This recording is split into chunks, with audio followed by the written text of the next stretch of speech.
de radar e satélites para nowcasting. Meu nome é Thiago Víscaro, sou pesquisador, investigador aqui no Instituto Nacional de Pesquisas Espaciais. Vou aí falar uns 40, 50 minutos sobre esse tema. Compartilhar minha tela.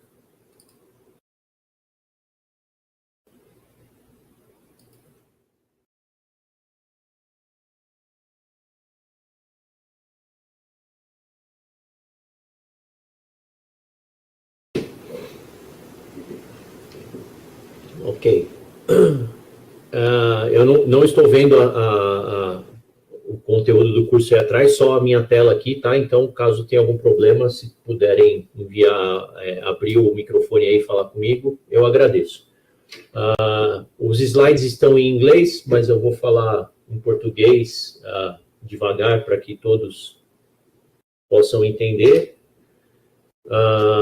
Então, primeiro vamos definir o que é o nowcasting, né? Qual é a definição de nowcasting?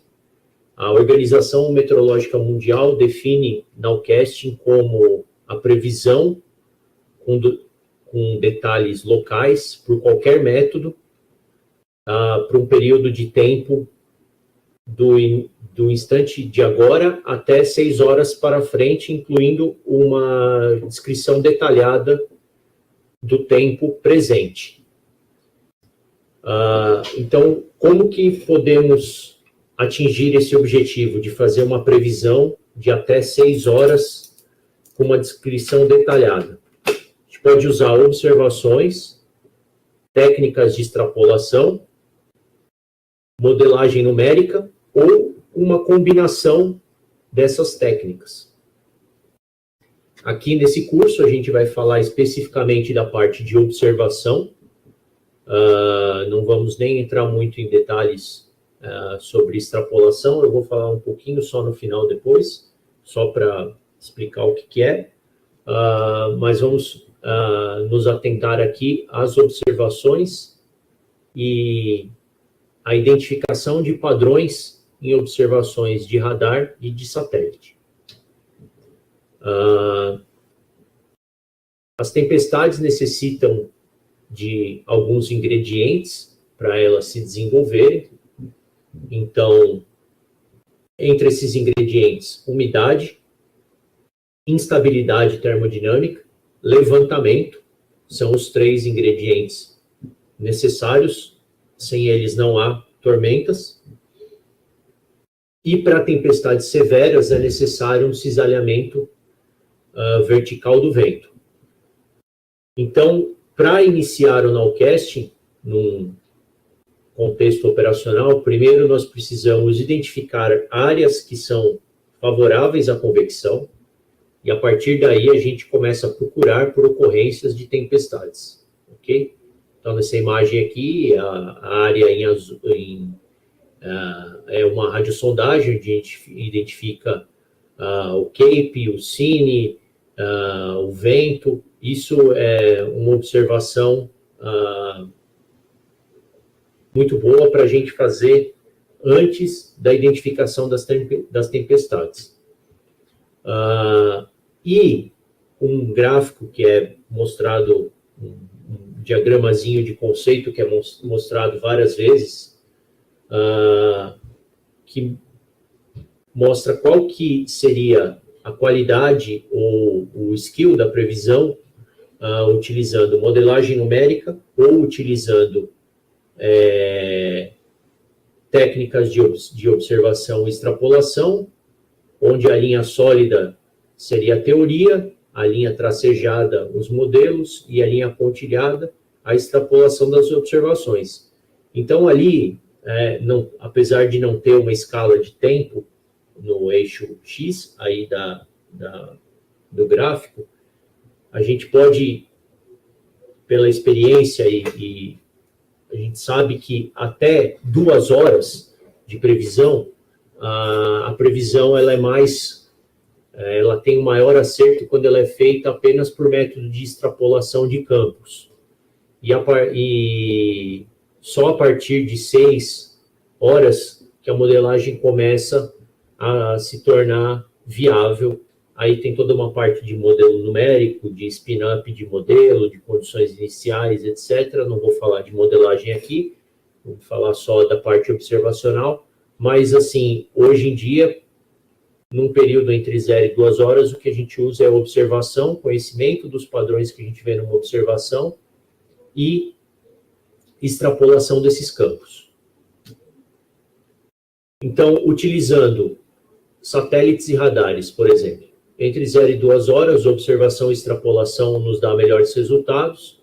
A gente pode usar satélites geoestacionários, que têm uma resolução temporal e espacial muito boa. Temos sensores no infravermelho e no visível que podem detectar o início da convecção. Sensores infravermelho que vão detectar tempo severo mesmo, se não houver chuva. E hoje, aqui para a nossa região da América do Sul e América Central, temos sensor de raio, no caso GLM, que pode dar uma informação de severidade mesmo onde não temos cobertura de radar de solo. Radares operacionais, os radares meteorológicos, eles detectam chuva, neve, granizo, outras partículas de gelo, mas eles não vão detectar as nuvens em si. Gotículas de nuvens são transparentes para radares operacionais, geralmente, que a gente está falando aí, banda S, C ou X, certo?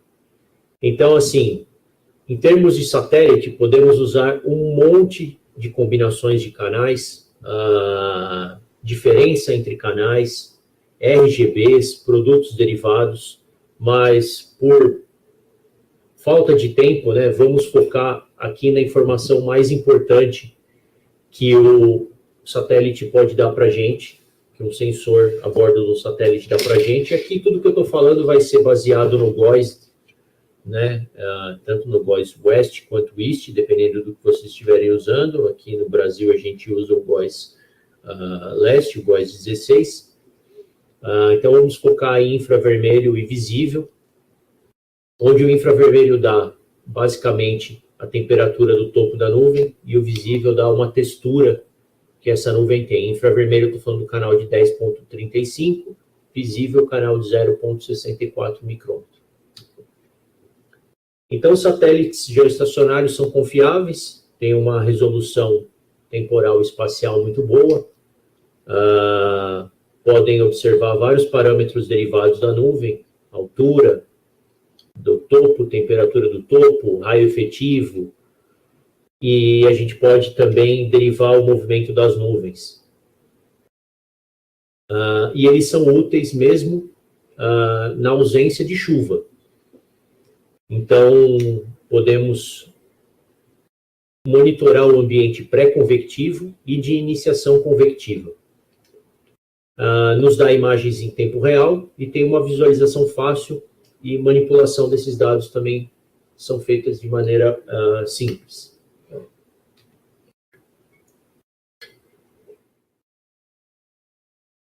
Então, um exemplo de uma plataforma de visualização de dados que nós temos online. Aqui nós temos no INPE uma plataforma chamada DSAT, onde a gente consegue visualizar os dados do GOES 16 na projeção satelital, né? Não está aí reprojetado em grade retangular. No canto esquerdo aqui a gente consegue selecionar um produto, no caso aqui canal infravermelho com o realce de cor que a NOAA usa, e em cima estamos fazendo um overlay dos dados do GLM. Existem outras ferramentas dessa, por exemplo, o Slider, lá da Colorado State, do CIRA, aqui, mas todos eles fazem basicamente essa mesma função. Então, o canal infravermelho, ele pode ser usado durante o dia ou durante a noite. O infravermelho mede a emissão de um objeto no infravermelho, que vai estar relacionada com a temperatura de brilho ou com a temperatura física. A temperatura de brilho dos topos da nuvem ou da superfície da Terra, se o céu estiver numa condição sem nuvem. Vamos partir da ideia, do conceito que a temperatura cai com a altura, então quanto mais alto a gente está, mais baixo é essa temperatura. Então, temperaturas baixas geralmente significam nuvens com topo mais alto. E nuvens com topo mais alto estão associadas com tempo severo. Aqui, nuvens com topos mais altos, estou falando de nuvens cúmulos nimbus. E é recomendado a gente usar um realce de cores para identificar as áreas de maior severidade. Então, por exemplo, essa é uma imagem agora da semana passada, do dia 16, ali na região norte, na floresta amazônica, onde nós temos uma nuvem convectiva com uma frente de rajada, utilizando somente a escala de cinza. Então, as cores mais brancas são as áreas mais frias, então são os topos, né, mais altos. E aqui uma mesma imagem, só que com realce, o realce que a gente usa aqui no INPE. Depois eu vou usar um outro tipo de realce, que é o realce da NOAA, mas aqui só para mostrar um exemplo, a gente realça em amarelo tudo que está abaixo de menos 40 graus Celsius. Ali em azul, essa parte aqui já é uma temperatura de menos 60 graus Celsius. A mesma coisa aqui, uma área na América Central. Se a gente olhar essa imagem simplesmente sem realce nenhum, ela parece toda branca, toda na região ali entre menos 60 e menos 80 graus. E se a gente aplicar um realce, a gente já consegue ver assinaturas de tempo severo, como a gente vai ver ao decorrer desse curso, como isso que a gente chama de cold ring, ou um anel mais frio, aqui, que está em torno de menos 80 graus. Toda essa área vermelha está abaixo de menos 60, a área em preto a menos 70 e essa área em rosa a menos 80 graus Celsius. Tem topos de nuvem muito altos. Então, o que a gente procura em satélite quando a gente está falando de severidade? Uma das coisas que a gente consegue observar de maneira simples e que é um indicativo de severidade é esse overshooting top, que é uma parte da nuvem que acaba passando da tropopausa devido a correntes ascendentes muito fortes. Geralmente estão associadas com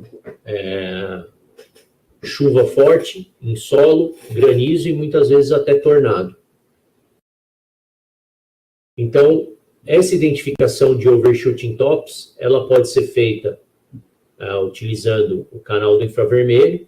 Se a gente tivesse a imagem mais uma vez, ela fica complicada de a gente verificar o que é um topo da nuvem somente na escala de cinza, mas com uma escala colorida, a gente já consegue ver áreas, né, com a cor aqui onde está passando já de 80 graus Celsius, menos 80 graus Celsius, né, mais frio que isso.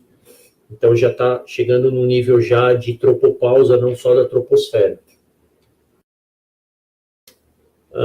Tempestades severas, como eu disse, elas precisam de não só de levantamento, umidade e instabilidade termodinâmica, mas elas vão apresentar também cisalhamento do vento. Então, as tempestades severas, elas têm um desenvolvimento vertical muito grande, correntes intensas, correntes verticais intensas, correntes ascendentes intensas e cisalhamento do vento.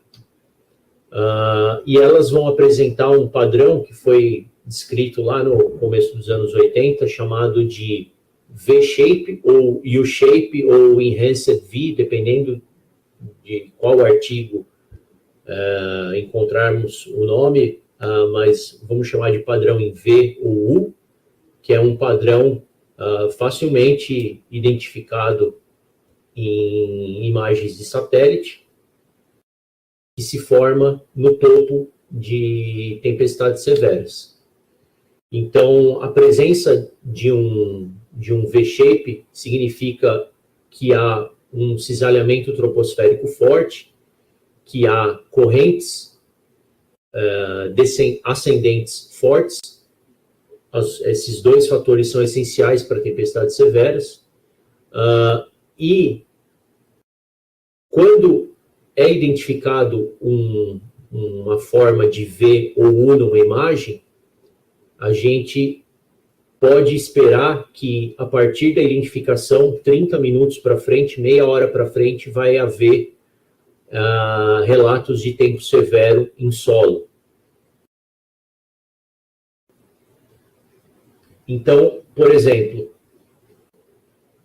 essa região, aqui na imagem da esquerda, temos um sistema com dois U-shapes, e aqui na direita, com um formato em U bem pronunciado. Então, é esperado que, a partir do momento que isso aqui é verificado numa imagem de satélite, que a gente tenha uma alta probabilidade de tempo severo em até meia hora após a identificação desse primeiro padrão. E, quando há uma corrente ascendente alta, mas um vento fraco no topo da troposfera, esse escoamento ele tende a não se bifurcar e ter a forma de um anel. Ainda existem vários artigos onde o motivo pelo qual esse anel aparece ainda está sob investigação, ainda é objeto de pesquisa, mas é algo que aparece, como apareceu aqui naquela primeira imagem que eu mostrei, essa é a mesma imagem, aparece uma região fria ao torno de uma região um pouco mais quente, mas é uma região que também é fria, mas é menos fria do que esse anel aqui. Isso também é um indicativo de tempo severo. Durante o dia, nós podemos também usar as imagens do visível. A imagem do visível a gente consegue usar para identificar textura. O GOES 16 ele tem um canal com resolução... Oi? Que pode ser que essa marca, que é relativamente menos fria, né? A gente diz aqui no Uruguai que é uma marca quente, mas é relativamente menos fria que o... Isso. O overshot. Mas isso é por compensação, né? Como a gente tem uma corrente muito forte para cima, depois temos uma que compensa para baixo, e aí faz essa diferença de temperatura, é isso? Isso. Só que numa imagem onde há o cold ring, além de ter essa compensação, não há um cisalhamento vertical do vento, porque senão há uma bifurcação no escoamento, como nessa imagem aqui.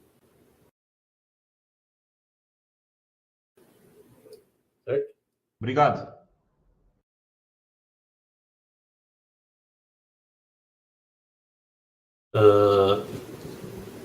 Então, nas imagens, todos esses padrões a gente também pode identificar a imagem visível, só que a imagem visível, obviamente, ela só pode ser utilizada quando estamos sob iluminação solar.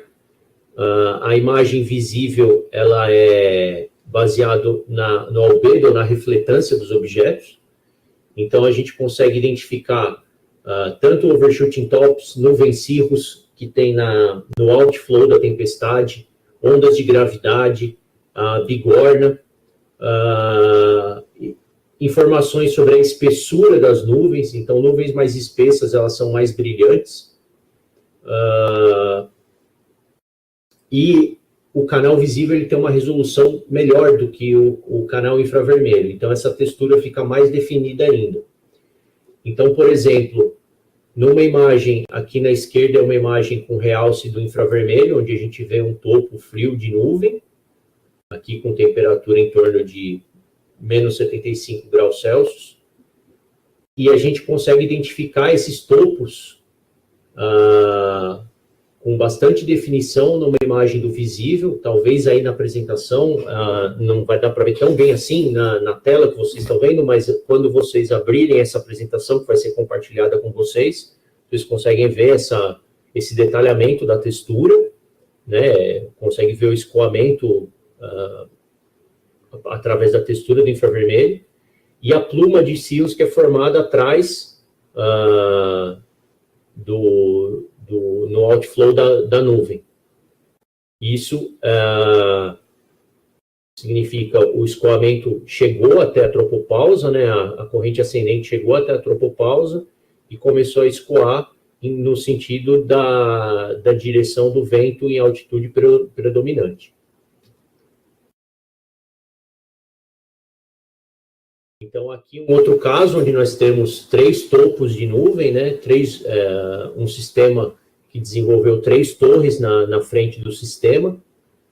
Isso é a imagem do infravermelho, e a gente consegue ver a pluma de Cirrus, que é fria, apesar de ser transparente, aqui ela é fria. A gente consegue diferenciar isso aqui de uma nuvem que fosse mais baixa pela temperatura dela, usando os 2 canais em combinação de um com o outro. Se a gente olhar uma imagem do visível e uma imagem do infravermelho, nós conseguimos ter informação de qual tipo de nuvem que estamos observando. E aqui, bem detalhado, ondas de gravidade, né, que se formam no outflow, né, no escoamento, na saída, que isso é gerado por uma corrente descendente que toca o solo e deflete em todas as direções. A gente consegue ver nessa primeira seta amarela, bem fraquinho aqui, já tem um outflow da tempestade, chegou até aqui, e essas ondas que são formadas também pelas correntes descendentes que atingiram o solo e levantaram uma convecção na frente do sistema. São coisas que não são tão bem vistas, não são tão facilmente identificáveis no infravermelho, mas no visível são bem simples de se notar. Isso é um indicativo de severidade também, onde há essa onda de gravidade sendo formada na frente da tempestade. A gente pode assumir que há uma corrente descendente forte. Então, por exemplo, para a operação de aeroportos, por exemplo, isso é um identificativo que vai haver, que é um problema, por exemplo, para pouso e decolagem de aviões, né, que pode levar a um vento horizontal muito forte. E aqui não é o intuito, né, desse curso, mas o visível a gente consegue identificar facilmente um problema que nós estamos tendo agora aqui, né, no Brasil, na América do Sul em geral, problema de queimada. Toda essa parte branca não é nuvem. Se a gente olhar só isso aqui sem o auxílio do infravermelho, talvez um observador menos experiente pode falar, isso aqui é um Cirrus. Mas quando a gente olha infravermelho, a gente vê que existem esses pontos mais pretos, né, que é áreas de calor intenso. Então, provavelmente isso aqui é áreas de fogo, e aqui a fumaça derivada desses fogos.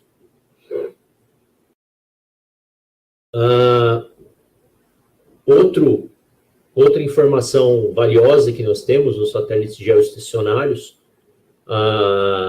são os imagiadores de raio, né? O GOES tem um imagiador chamado GLM. Raio é a característica mais prevalente na Terra em questão de desastres naturais, de perigos, né, naturais. O raio serve para quando a gente tem um campo de raios observados, a gente pode utilizar esse campo para emitir alertas de tempo severo e até tornado às vezes. Ajuda a gente a identificar regiões onde pode haver raios, onde pode haver queimadas, porque às vezes pode cair um raio numa região que estava muito seca. Raios são utilizados em prognósticos de curto prazo. Alguns sistemas até usam um proxy de raios para fazer assimilação de dados. Tem uso em climatologia. Então, eu deixei um link aqui, né, de um guia de interpretação e uso de dados do GLM. E existem alguns estudos, né, que mostram, a gente sabe que onde há raios, o raio para ele se formar, a gente precisa de correntes ascendentes, precisa de gelo, e onde há raios há uma alta chance de chuva e alta chance de tempo severo. Além disso, há modelos conceituais de desenvolvimento de nuvens que mostram que, uma vez que a gente observa um pico na produção de raios, o que a gente chama de lightning jump, quando há esse pulo no número de raios observados, espera-se que um tempo depois, entre 10 e 30 minutos depois, haja tempo severo observado em solo. E a gente tem o ciclo de vida da nuvem, de uma nuvem eletrificada, uma nuvem de tempestade. Então, o pico dela de produção de raios é durante a fase madura dela, quando a fração de gelo e água é mais ou menos meio. Então, esse gráfico que temos aqui na direita, ele vai servir para interpretar a próxima imagem, onde a gente tem aqui o quê? Uma imagem do infravermelho na esquerda, na direita tem a imagem do visível com o campo de raios observados em cima. Então, essa área que é bem fria, aqui à esquerda, ela é bem fria e com vários raios, ela provavelmente está na fase madura, na fase que tem mais produção de raio. Essa área aqui, à direita ou a sudeste aqui, onde na imagem infravermelho ela não é tão fria, mas ela tem raio, isso aqui provavelmente é o início do ciclo de vida dessa nuvem. Então ela não atingiu topos muito frios, mas ela já está produzindo raio. E o fim do ciclo de vida dessa nuvem é onde ela aparece fria, mas a quantidade de raios produzidos já está tendendo a zero. Lembrando que as escalas temporais do GLM são diferentes das escalas temporais do sensor infravermelho e visível do GOES. Então, o GLM, a gente precisa fazer uma acumulação. Aqui, no caso, a gente, nessa plataforma nossa aqui, no INPE, a gente acumula o dado de 5 em 5 minutos, ok? E os dados do ABI, né, do infravermelho e do visível, eles têm uma resolução de 10 minutos. Então, esse é o sumário do que a gente pode fazer em termos de... Isso, lógico, né, a gente tem apenas uma hora para falar disso. Isso é temas para semanas, mas eu quero aqui apontar alguns, só mostrar alguns pontos e deixar com vocês recursos para vocês poderem pesquisar, né, o que olhar no termos desses canais e desses sensores. Então, vamos falar um pouco sobre radares agora, né? Então, eu vou falar especificamente de radar de solo, né? Ground radar. Temos hoje radares a bordo de satélites também, não satélites geoestacionários, mas satélites de órbita polar, de órbita baixa. Radares meteorológicos, né, são os melhores instrumentos para a gente observar estrutura de tempestades e características. São utilizados operacionalmente ao redor do mundo. Tem uma resolução espacial mais ou menos de 1 grau.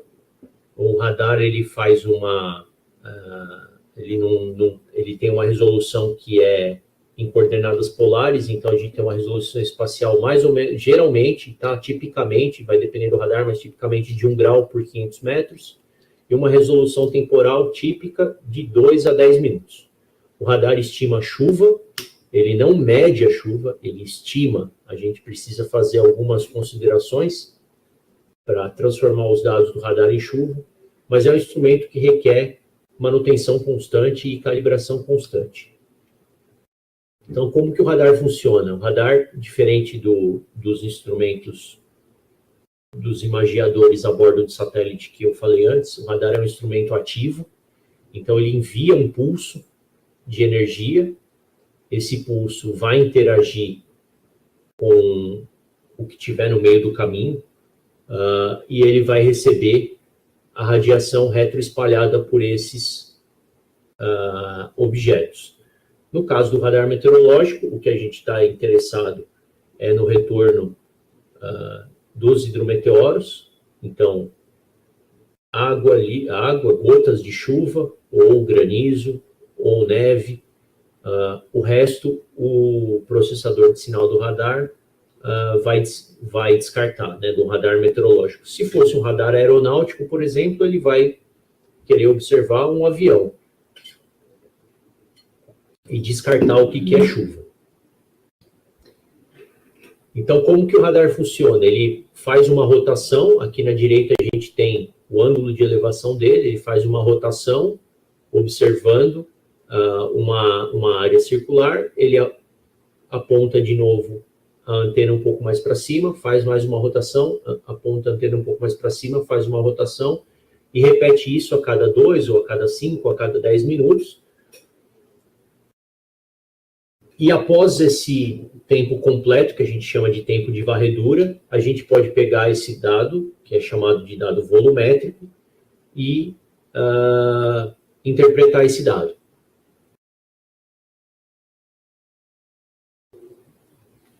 Então, a maneira mais simples, ou o campo básico de um radar é chamado de PPI, que é um indicador de posição plana.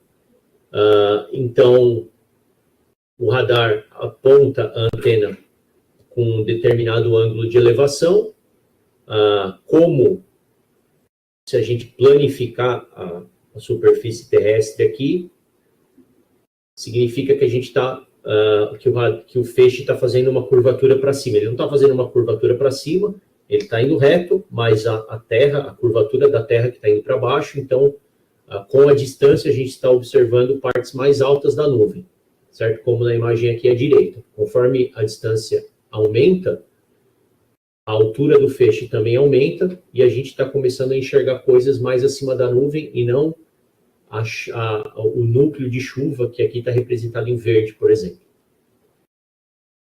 Uma maneira da gente contornar essa deficiência é utilizando um produto que chama CAP, que é o plano em altitude constante, onde a gente usa vários PPIs, várias varreduras, para determinar uma altura padrão na horizontal, acima do radar, e aí a gente compõe todo o nosso campo com esses dados aqui, e aí a gente não precisa mais preocupar com o efeito da altura.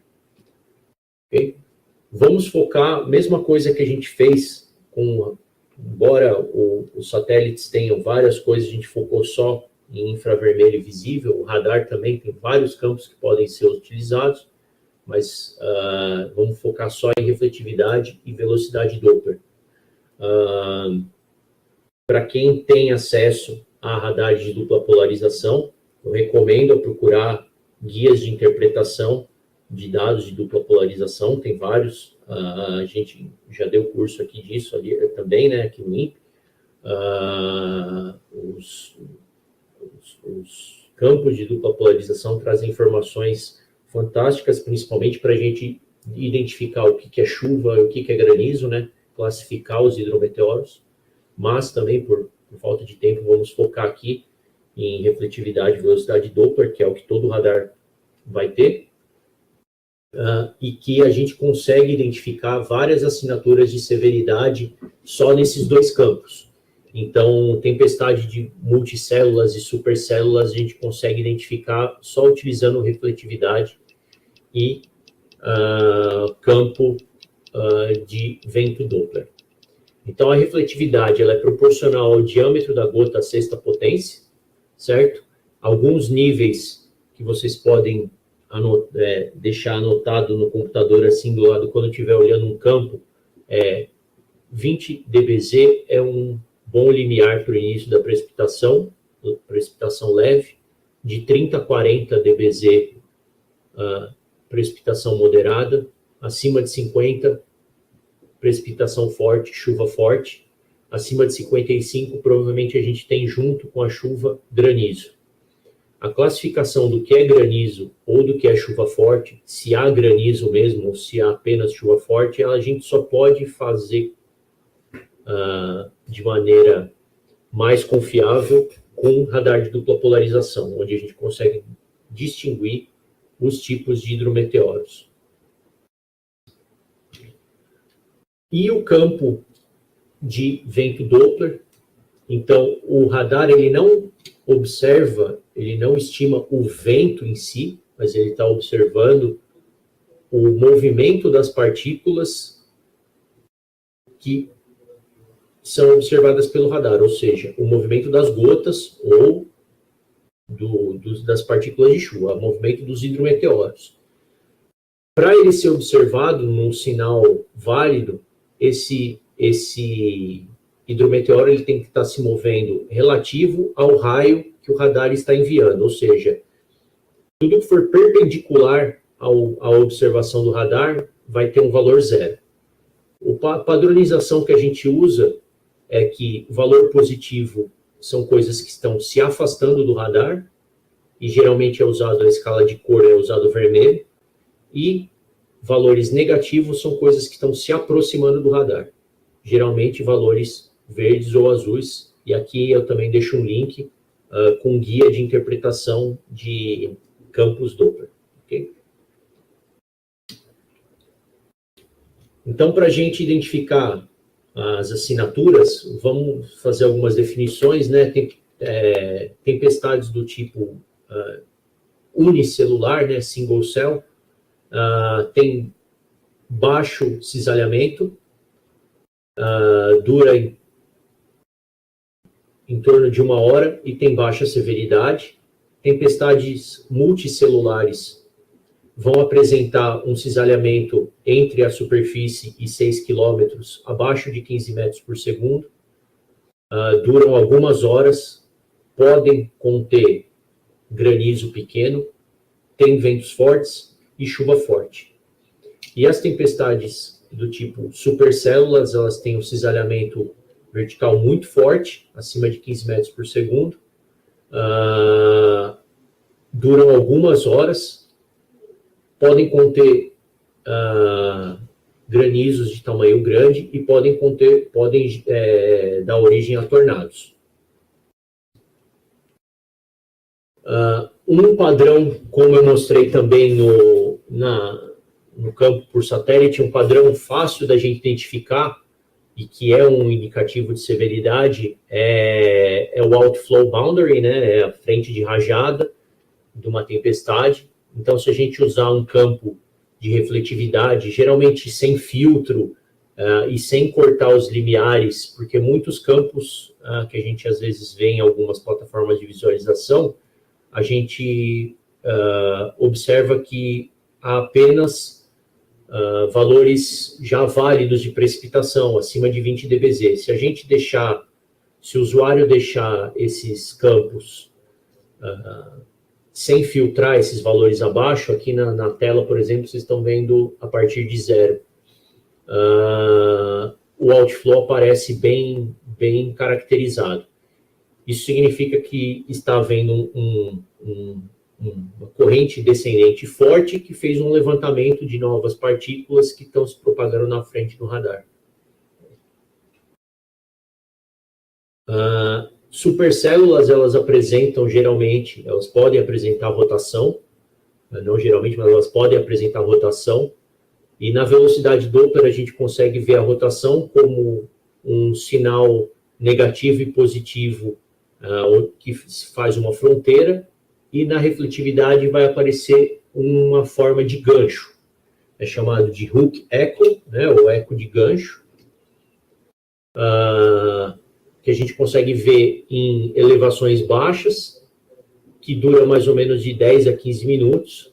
Então, aqui à direita a gente vê o gancho e uma área de chuva forte logo atrás do gancho.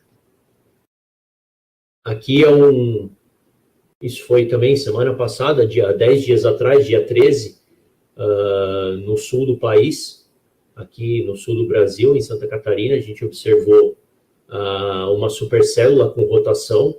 Então, aqui há valores altos de refletividade, chegando a 65, quase 70 dBz.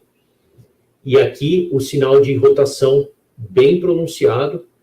Então, aqui um sinal de velocidade indo, se afastando do radar, e aqui se aproximando. Então, essa área está tendo uma rotação, né, no sentido aqui horário, né? Então, uma rotação ciclônica aqui no hemisfério sul.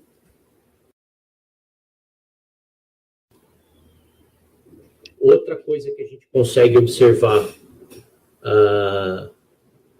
no radar, e que é um padrão de severidade, é o deslocamento que as células possuem.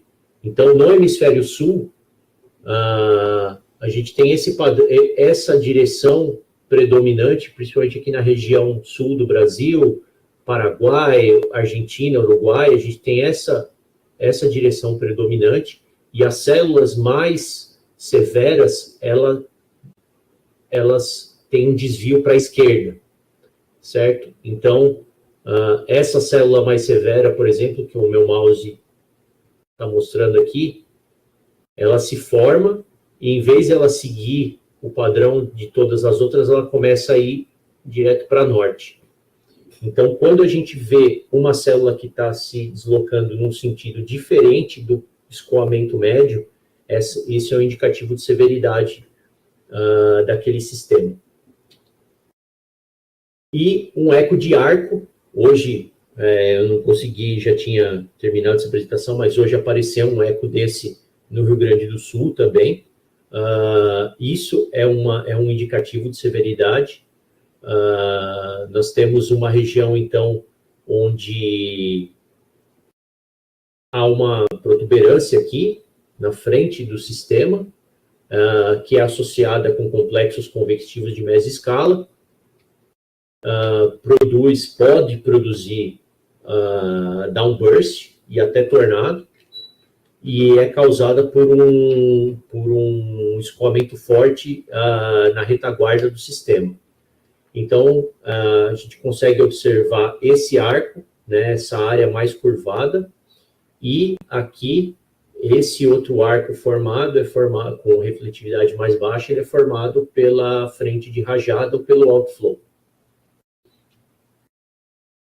Aqui nessa área, isso é uma animação que vai ficar passando em loop aqui, nessa área marcada em amarelo, se vocês observarem, há um eco de gancho, um eco de arco bem forte. Tá? Isso é uma tempestade que acabou gerando tornado.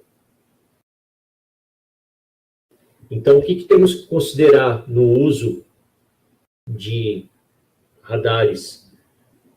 O radar só observa tempestades ou sistemas já precipitantes, ok? Ele não observa uma nuvem que não tenha gotas de um determinado tamanho que já é considerado gota de chuva. Gotícula de nuvem, cúmulos de bom tempo não são identificados em radares banda S, C ou X, só em radares de nuvem, banda W, por exemplo.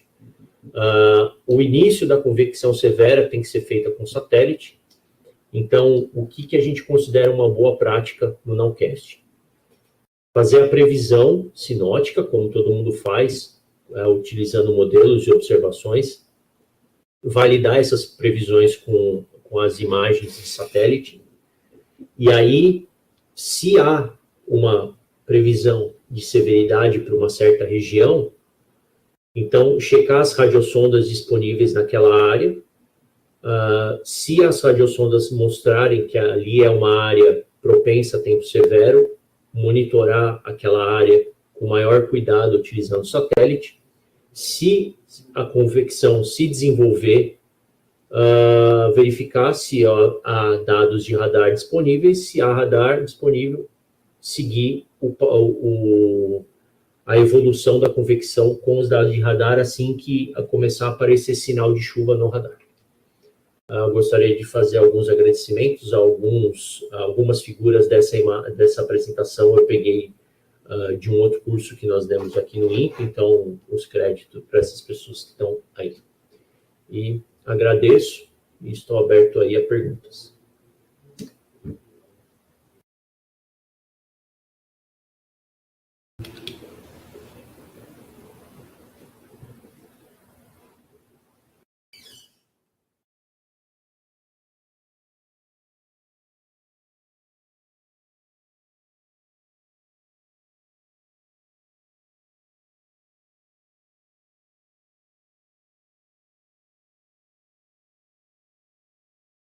Deixei aí o meu e-mail para contato, né? Se tiverem interesse, eu tenho mais materiais. Eu dou aula aqui de radar meteorológico aqui no INPE, para um curso básico de interpretação, de uso de dados de radar meteorológico.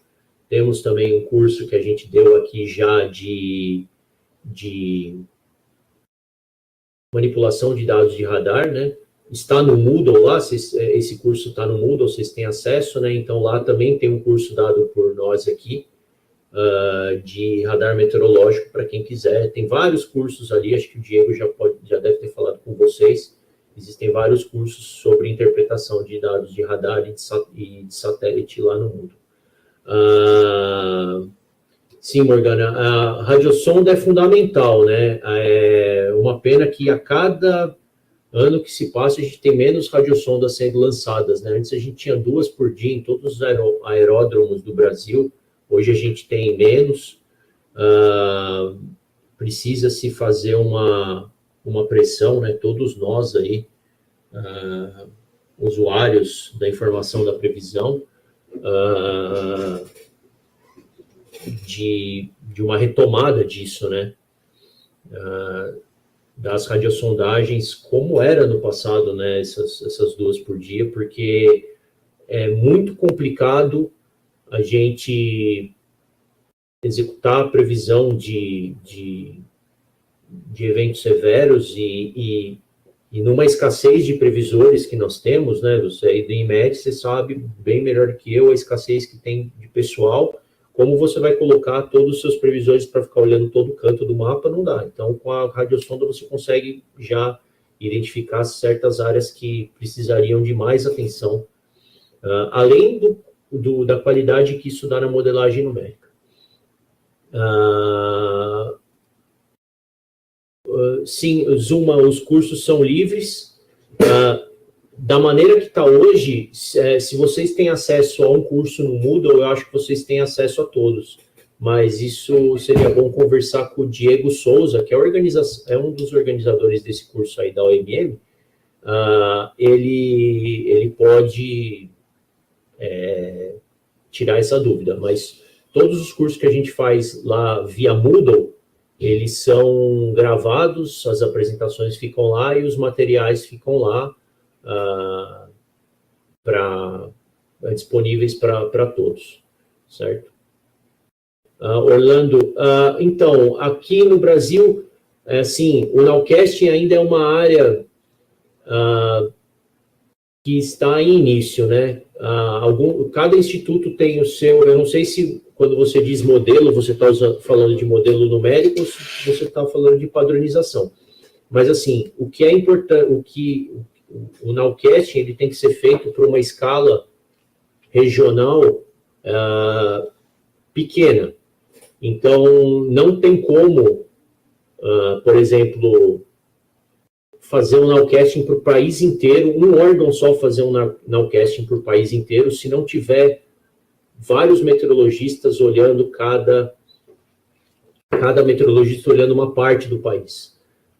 Por exemplo, agora a gente vai entrar na primavera e já vai começar a estação de transição, que vai começar a ter eventos severos, e logo mais a gente vai ter eventos severos em várias partes do país que não tem como a gente,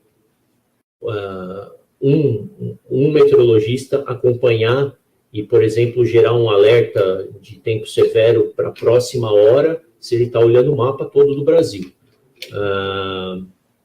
Então, isso é algo que é exato. Tivemos evento de granizo em São Paulo, Minas. Hoje, acho que no Sul também a gente deve ter tido algum evento severo. Mas é algo que, por exemplo, aqui em São Paulo, né, eu sou do estado de São Paulo. Aqui em São Paulo, eu sei que no verão, por exemplo, chega uma época do verão que o estado inteiro tem tempo severo durante a tarde. Então, precisa de várias pessoas para, se você for fazer um alerta de 10 minutos, meia hora, né? Nestor, sim, no DESAT, a gente está colocando só o CAP 3 km. Aqui, no INPE, a gente está desenvolvendo uma outra plataforma para Nowcasting, onde vai ter vários produtos de radar, não só o CAP, mas os PPIs, campo de vento Doppler, água líquida, outros índices de severidade, onde vai juntar dados de radar, dados de satélite, dados de modelo e dados observados, tanto estações como as sondagens disponíveis, mas isso é algo que ainda está em preparação, tá? Talvez isso entre, mesmo também dentro do DESAT, ainda estamos vendo, isso vai ser duas coisas separadas ou na mesma, mas a gente está já desenvolvendo uma ferramenta para um operador de Nowcasting ter todas as informações que ele precisa desde o início da convecção até o fim dela. Certo? Bom, eu acho que é o tempo que nós temos hoje, né? 4 horas, eu não sei nem se tem outro curso agora, mas assim, qualquer dúvida que vocês tiverem, vocês podem mandar e-mail para mim, certo? O que eu puder de compartilhar de material, o que eu puder compartilhar de conhecimento com vocês, eu estou disponível aqui, certo? Mais uma vez, obrigado a todos, graças, e encerro por aqui.